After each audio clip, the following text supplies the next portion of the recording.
আসসালামু আলাইকুম। আমি এখন যে ফোনটির কাজ করব এটা হলো আইফোন 7 প্লাস। এই ফোনটির প্রবলেম হচ্ছে আপনার ফোনের ওয়াইফাই কাজ করে না। তো আমরা কিভাবে কাজ করব এবং কি প্রবলেম সেটা এই ভিডিওতে আপনাদেরকে দেখাবো এবং কতটুকু সময় নিয়ে আমরা এই প্রবলেমগুলো সলভ করে থাকি সেটা আপনারা দেখবেন। হয়তোবা সর্বোচ্চ সময় 20 মিনিট থেকে আধা ঘন্টা লাগবে। তো দেখতেছেন আমার হাতে ফোনটা, দেখতে পাচ্ছেন যে ওয়াইফাই হিডেন হয়ে আছে। এটা লাইট যদি ভালো থাকতো তাহলে এটা লাইট থাকতো আপনার, কিন্তু এই পাশে যাচ্ছে না। দেখতে পাচ্ছেন যে আমি আপনাদেরকে দেখাচ্ছি সম্পূর্ণ হিডেন হয়ে আছে। আমি এই পাশ নিতে চাচ্ছি বাট এটা এই পাশে রয়ে যাচ্ছে। তো এটা হচ্ছে হিডেন হয়ে আছে। যদি এটা ভালো থাকতো তাহলে এটা এই পাশে অলরেডি আপনার এই ইয়াটা চলে আসতো, তাহলে সেক্ষেত্রে আপনার লাইট থাকতো। তো আমরা এখন এটা কাজ করব। আমরা অলরেডি ফোনের যে ওয়াইফাই আইসি প্রবলেম এটা শনাক্ত করছি। সো আমরা এটা মাদারবোর্ড থেকে যে আইসিটা আছে এটা অলরেডি আমরা রিমুভ করে ফেলেছি। তো আমরা রিমুভ করার পর এটা আমরা দেখি কোনো কম্পোনেন্ট ডায়েট কিংবা ক্যাপাসিটার কিংবা আশেপাশে কোনো ধরনের কোনো প্রবলেম থাকে কিনা কিংবা আছে কিনা সেগুলো আমরা আইডেন্টিফাই করি।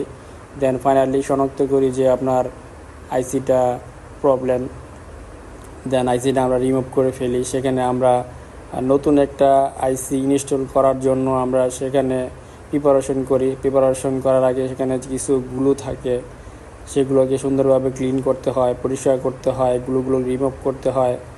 দেন করার পরে এখানে ফাইনালি একটা ভালো নতুন আইসি লাগানোর জন্য প্রিপারেশন নিতে হয়। তো সব কিছু যদি অল ওভার ওকে থাকে সেক্ষেত্রে আমরা ফাইনালি এটার মধ্যে আমরা যেই নতুন আইসি সেটা আমরা এখানে বোর্ডের মধ্যে ইনস্টল করি। তো আমরা দেখতে পাচ্ছেন যে আমাদের অলরেডি কাজ শেষ প্রান্তে। তো আমরা এখন সেখানে নতুন একটি আইসি ইনস্টল করতেছি মাদারবোর্ডের মধ্যে। যদি মাদারবোর্ডের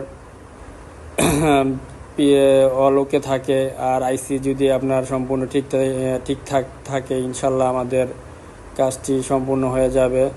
তো আমরা কাজটি শেষের প্রান্তে এখন আমাদের আইসি মাদারবোর্ডের মধ্যে আমরা ইনস্টল করতেছি। তো ইনস্টল করার পরে আমরা এখন চেক করব।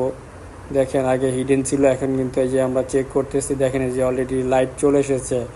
এখন বার আসবে, ওয়াইফাইয়ের বারগুলো আসবে। যদি ঠিকঠাক থাকে আশেপাশে ওয়াইফাই থাকে সেগুলো শুদ্ধ আপনার শো করবে।